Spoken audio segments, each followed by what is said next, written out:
ఏమి కావాలి మనం? నాకు రజత లింగం కావాలి స్వామి. దాన్ని తీసుకొని ఏం చేసావు నాయనా?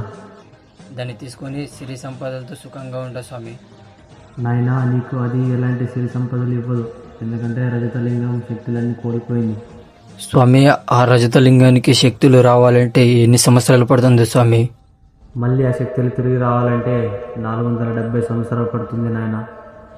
ఇది నాకు ఉపయోగపడకపోయినా పర్లేదు, నా మనవాళ్ళకైనా ఉపయోగపడుతుంది. పర్వాలేదు, ఇవ్వండి స్వామి. సరే, తీసుకో నాయనా.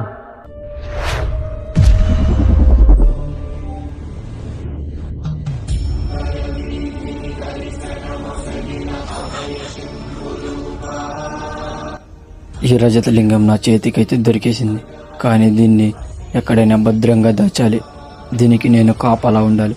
నేను చచ్చిపోయినా పర్వాలేదు, 470 సంవత్సరాల వరకు దీన్ని నేను కాపలా ఉండాలి. దీని లోపలికి నేను వెళ్ళిపోతా. ఆదివారం అమావాస్య నాడు బయటికి వస్తా.